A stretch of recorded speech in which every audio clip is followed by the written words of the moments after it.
If you guys are thinking about selling your house, let's get the paperwork ready before you get the house on the market. Teresa Guillen with Chicago Title Memorial joins us.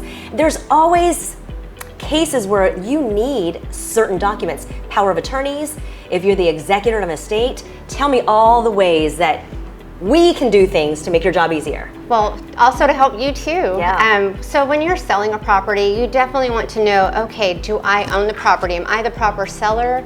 Am I married? Am I divorced? And has somebody passed away? Are there heirs that need to be at signing? This is all information you definitely want to let your realtor know up front, and also the title company.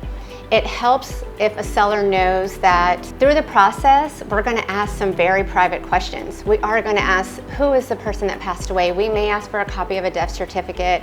We're going to ask for your current spouse's name, your last spouse's name, and sometimes that information is hard to divulge to the title company, but it's definitely information that we need.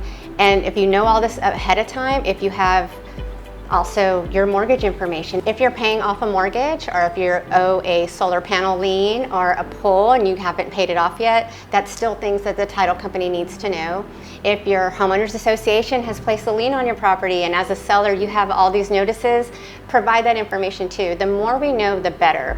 When it comes to the sellers that may be traveling during their closing time, let us know that ahead of time, because there's ways to work with them. We have mobile notary options, but we also have digital signing. That's another thing that we do offer.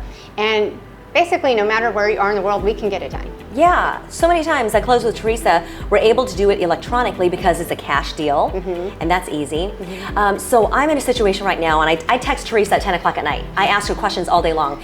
I have a friend who's selling her house. She inherited from her father who had passed away. So what kind of documents do I need to get to you? And if anybody's out there in the same situation, what do they need to know? Did her father have a will?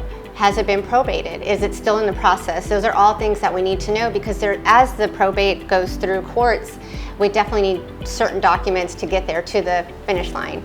So letter of testamentary, if there are any taxes due, estate taxes due, were they on Medicare? Did they owe Medicare funds? Do we need to collect that at closing? There's so many things in regards to an estate.